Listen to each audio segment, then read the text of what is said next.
Welcome to Take a Look, a microscope for the unnoticed, zooming in on the stories that many people often do not know about. I'm Fatma Shafiq, and in this episode, we are going to take a look at the country's dance culture in Qatar, where foreign traditions are breathing new life into the country's dance scenes.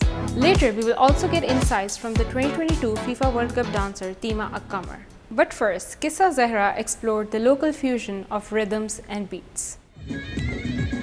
In this country, a diverse immigrant community contributes to a rich cultural scene. As the newcomers have been bringing their unique traditions, the dance culture in Doha blossoms into a colorful mosaic, with the Qatari sword dance, Jordanian Dabka, and Indian garba coexisting. Our journey begins at the IAID, the Academy for Arts, Dance and Music.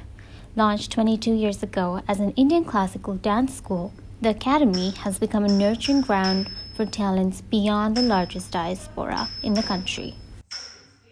When we started out, people were not aware of the Indian classical dance forms, so it took us a little time for people to understand. It was all through the performances, the events. Our students have performed for events like the Ras Guest inauguration.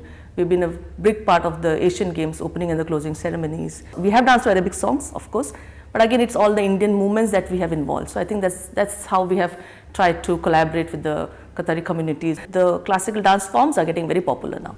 Another vibrant chapter of Qatar's diaspora culture is the African dance scene. The pulse of Afrobeats and Amapiano have found a home in dance studios across the country.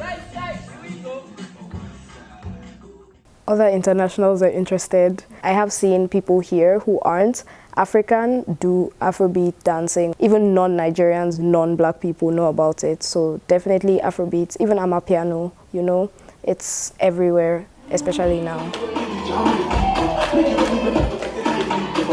As we move from the east to the west, we take a turn into the world of ballet. In this European art form, we find an expression that captivates a broad audience in this country, with renditions of classics like the Swan Lake and the Nutcracker. I was struck by the last ballet the Mariinsky Theatre brought. It was 1001 Nights, a very provocative story. Of course, they adapted it for Qatar, changed the wording in the libretto, added layers for costume, and the show was a great success. Ballet popularity in Qatar grows not only in theaters, but also in studios, where girls of different ages learn poses and movements and immerse themselves into the foreign culture. I have students of 17 nationalities, just 3 Russians, and others from the US, Canada, Tunis, Algeria, France, South Africa. By now, they all love Russian art, our ballet, and national dances. The variety of cultural forms are developing simultaneously in the country. It is this blend of tradition and modernity that sets the dance and artistic scene of the locale. From traditional dances, let's dive into the dynamic world of contemporary movement. Our next chapter unfolds the story of a young dancer who performed at the FIFA World Cup 2022. I spoke to Tima Akkamar to get more insights into her dance journey in Qatar.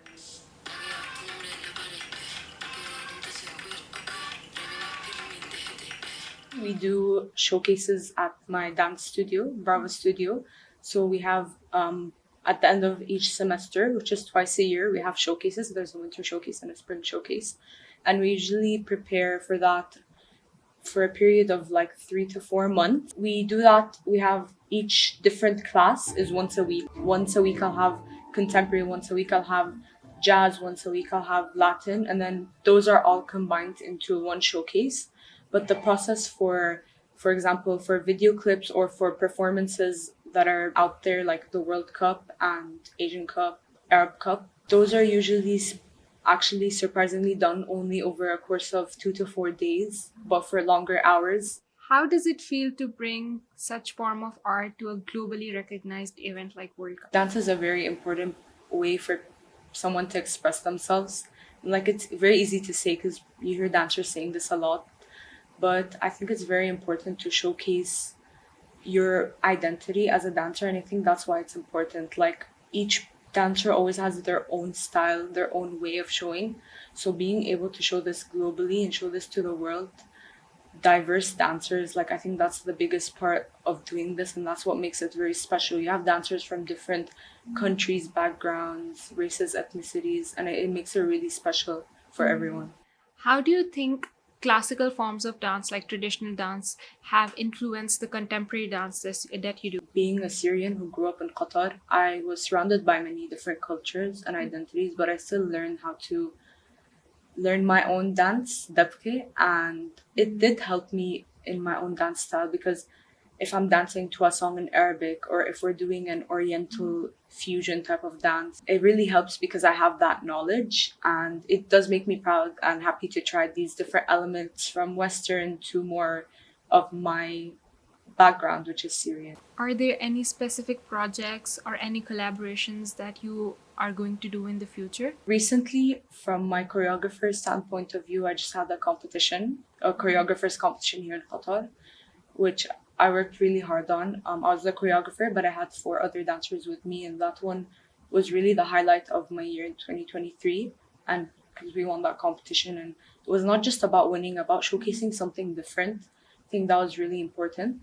Recently, just did Asian Cup official music video Hadaf, which was all sung in traditional Arabic, Fusha, with an entire Arabic crew, an Arab choreographer from Egypt, Leila Ghalib, and Arab production. And there were Arab dancers as well. So I was really proud to represent Syria and represent Arabs. I had the Syrian flag, which was amazing. And in the FIFA opening ceremony, which was really, really important for me, not just as a dancer, as a person, I got to do the last part of the opening ceremony, which was dedicated to Palestine. And it was all Arab dancers. So we had Jordanians, Moroccans, Palestinians, wearing the traditional Palestine clothes and doing that performance for Palestine. Like, that was really important for me. Qatar is a melting pot of culture, and dance is just one example of that. The variety and richness of dances here is a beautiful testament to the amalgamation and diversity of traditions and art forms. And that's it, we have all for today's episode of Take a Look. Until next time, goodbye.